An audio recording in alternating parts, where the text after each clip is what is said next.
Fraude na saúde, 7 são presos acusados de envolvimento num esquema para furar fila do SUS em troca de pagamento. Restrição alimentar, já está em vigor a lei que determina o fornecimento de merenda escolar adaptada na rede de ensino. UPA do sul da ilha na capital vai ficar fechada por 3 dias para a pintura dos setores. No futebol, o fim de semana de resultados negativos para os catarinenses. O Figueirense perde mais uma e se complica na zona do rebaixamento. E depois de mais uma derrota, o Criciúma se distancia do G4 da Série B. O Band Cidade desta segunda-feira já está no ar.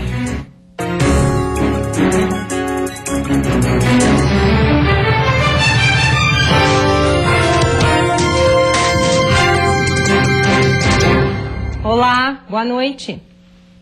Fraude na saúde. 7 pessoas foram presas hoje na Grande Florianópolis por envolvimento num esquema que furava a fila do SUS em troca de pagamento. O pedido de investigação foi feito pela própria Secretaria de Estado da Saúde, que recebeu denúncias no final do ano passado. Que a partir daqui também se dá uma demonstração de que há uma vigilância com relação a essas ações, e isso certamente inibe qualquer outra ação nesse sentido. Para o Ministério Público de Santa Catarina, o esquema envolvia um servidor estadual da saúde, intermediários e até 4 vereadores de Biguaçu e São João Batista, na Grande Florianópolis. O Hospital Celso Ramos, na capital, era considerado o centro das fraudes. É realmente um absurdo que pessoas tirem proveito do desespero dos pacientes, tirando realmente às vezes o pão da boca dos próprios filhos, né? Em função da necessidade de um exame para fixar um diagnóstico. Isso é terrível. De acordo com as investigações, tudo era feito nas proximidades do hospital. Os interessados entregavam um envelope com o cartão SUS, requisição para exames e procedimentos e o pagamento, e retiravam nos mesmos locais, já com a autorização e até mesmo assinaturas médicas falsificadas. Nesta segunda-feira, o GAECO cumpriu 19 mandados de busca e apreensão e 3 conduções coercitivas. 7 pessoas foram presas temporariamente e uma ainda deve se apresentar. Pelo menos 50 pessoas teriam furado a fila do Sistema Único de Saúde. O fato é que não demorava muitos dias, dependendo da circunstância, dependendo da situação. Em poucos dias o funcionário conseguia, então, esse agendamento para a realização de exames, que nos municípios de origem, pelo que hoje eu tomei um depoimento no sentido, havia uma fila muito grande de espera, de mais de meses, mais de ano, e que algumas pessoas conseguiam em poucos dias. Os envolvidos podem responder por falsidade ideológica, estelionato, corrupção ativa e passiva e associação criminosa. Já está em vigor em Santa Catarina a lei que determina o fornecimento de merenda escolar adaptada aos estudantes com restrições alimentares. Quem tem filho com intolerância à lactose, alergia ao glúten, diabetes ou alguma outra restrição alimentar, sabe que não é fácil conseguir adaptar as refeições, ainda mais na escola. Mas um projeto apresentado pelo deputado Natalino Lázari deve mudar essa realidade.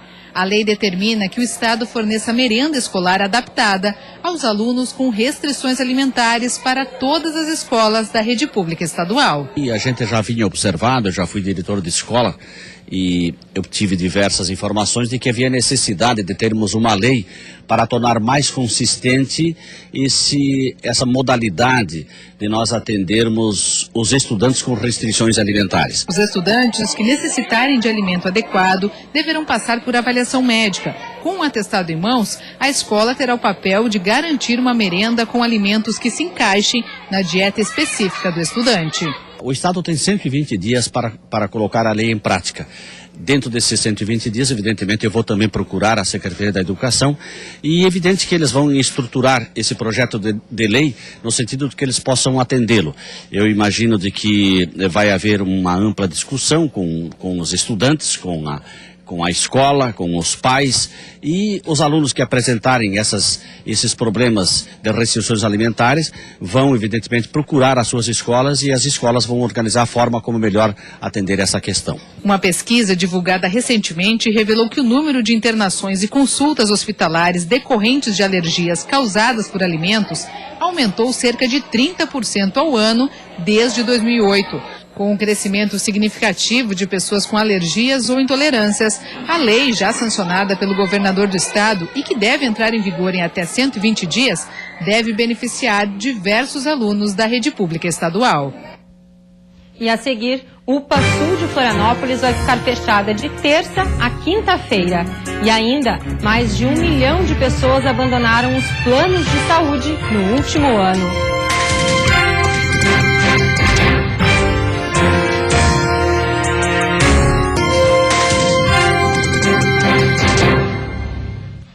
Boa notícia para os moradores do Monte Serra, em Florianópolis. Uma central de atendimento à comunidade vai ser inaugurada na semana que vem.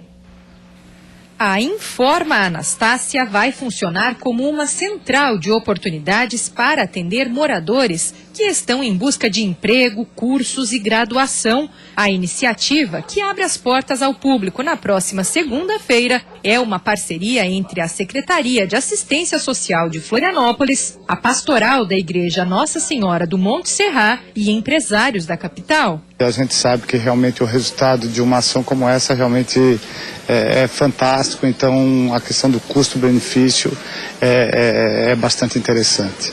Esse projeto é um projeto piloto aqui no Monte Serra, dando certo, testando e refinando, a gente quer espalhar ele para outras comunidades, sabendo que é um projeto de baixíssimo investimento e com potencial de impacto muito grande. Resgatar sempre a dignidade do ser humano pelo caminho da justiça social.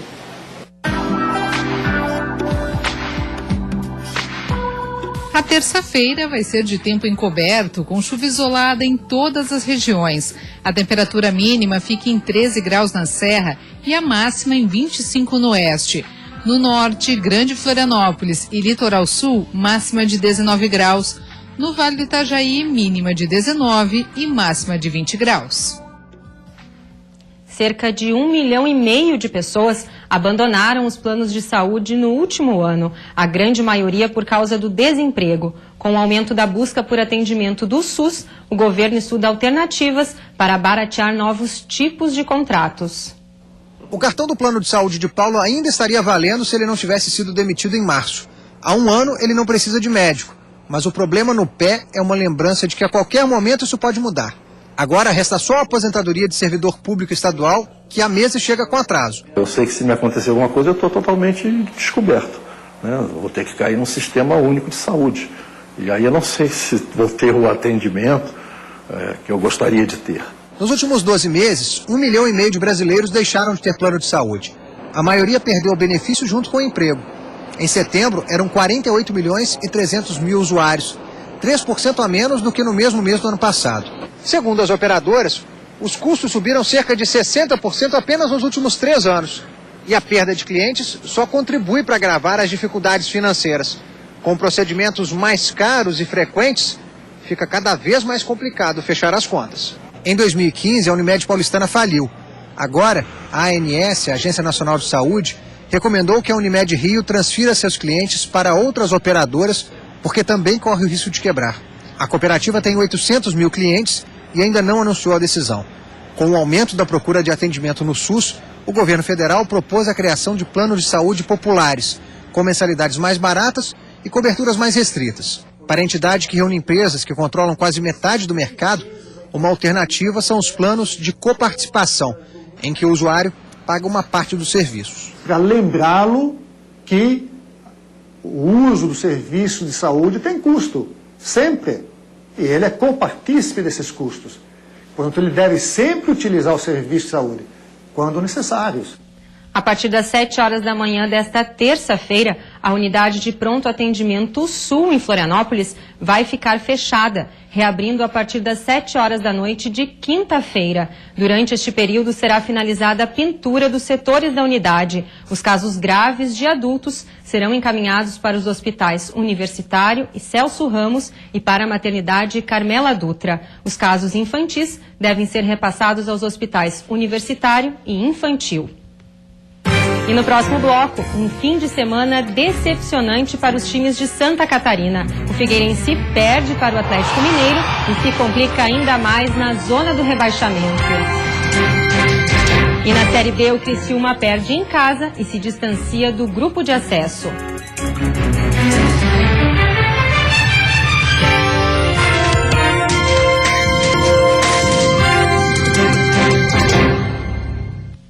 Ainda não foi dessa vez o início da arrancada que o Figueirense precisa para se livrar do rebaixamento. Jogando em Belo Horizonte, o time foi derrotado por 3-0 pelo Atlético Mineiro. Jogando em casa, o Atlético Mineiro foi quem tomou a iniciativa do jogo. Otero, em cobrança de falta, acertou uma pancada e abriu o placar. Depois do gol, o Atlético seguiu apostando em chutes de longe. O mesmo fez o Figueira, que pouco criava até então. Nesse lance, Rafael Silva pediu pênalti de Victor. O árbitro mandou o jogo seguir. Pouco tempo depois, o mesmo Rafael Silva perdeu a melhor chance do Figueira no jogo. Já no segundo tempo, o Figueira foi quem começou melhor. Nesse lance, Jackson Calcaia parou na bela defesa de Victor. Daí pra frente só deu galo, principalmente depois que o Wesley tomou o segundo amarelo e foi expulso. O Atlético pressionou e quase fez o segundo com o Robinho nesse lance. Já nos minutos finais do jogo, Robinho deixou o Júnior Urso numa boa para estufar a rede alvinegra.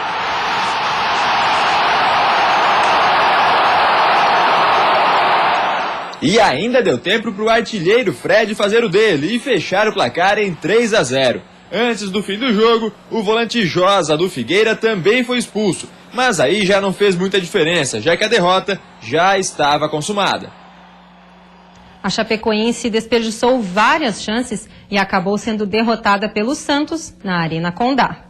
Em campo, quem iniciou fazendo boas jogadas foram os visitantes. Danilo, pressionado por Ricardo Oliveira, afastou o mal. A bola sobrou para Jean Mota, que tocou para Copete, e Lucas Lima chutou por cobertura, abrindo o placar para o Peixe.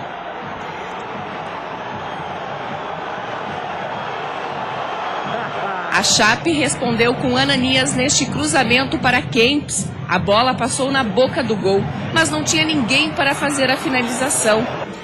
Após um erro de David Braz, Ananias, mais uma vez, não conseguiu aproveitar o cruzamento pela direita e perdeu mais uma boa chance.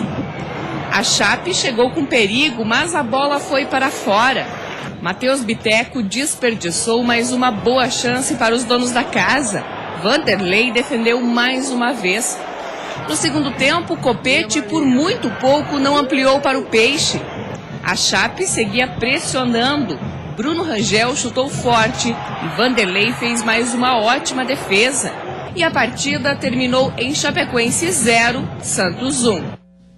Frustração também para as torcidas do Criciúma e do Joinville. O tricolor continua na zona do rebaixamento.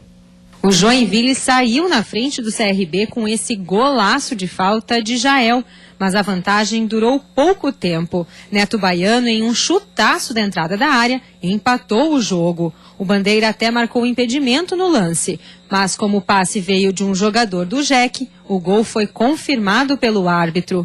No segundo tempo, em cobrança de pênalti, Neto Baiano fez o segundo dele e virou o jogo. CRB 2, Joinville 1. No Heriberto Wilson, torcida carvoeira em peso para apoiar o Tigre. E no começo, deu certo. Niltinho tocou para Pitbull abrir o placar, 1-0. Mas ainda no primeiro tempo, Magno Cruz aproveitou o cruzamento e empatou para o Atlético, 1-1.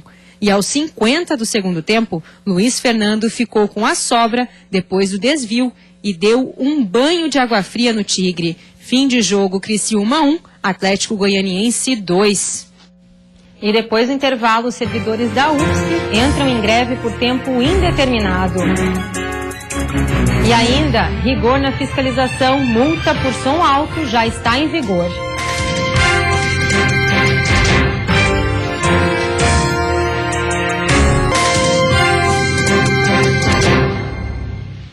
Servidores da UFSC entraram em greve por tempo indeterminado. A universidade tem mais de 3.000 funcionários para atender alunos e professores. Os funcionários são contra a aprovação da PEC 241, que estabelece um limite para o aumento dos gastos públicos pelos próximos 20 anos. Além disso, os servidores reivindicam o cumprimento integral dos acordos assinados durante a greve de 2015 entre o governo federal e os trabalhadores. E já está valendo em todo o país a multa por volume alto do som. Agora ela pode ser aplicada sem medidor de decibéis. Gilmar gastou mais de R$1.000 em um equipamento de som para o carro. Mas a estratégia dele é usar a potência máxima somente no sítio da família. No trânsito, volume baixinho. E daí não tem medo, né? Porque o cara não abusa, né? Não tem como eles multar, né? A resolução 624 do Código Nacional de Trânsito definiu como infração grave casos em que o som do automóvel possa ser ouvido do lado de fora do veículo. Antes, o volume precisava ser medido através do decibelímetro. Agora, a palavra do policial é suficiente para constatar a infração. A multa é de R$ 195,23, além de 5 pontos na carteira. O pessoal usa caixas de som no veículo e esse som, ele, ao invés de tocar para o condutor, para as pessoas que estão dentro do carro, passam a perturbar, né, as pessoas aí que estão por lá de fora. Então é esse som aí produzido que será autuado. João, que é dono desta loja, está preocupado.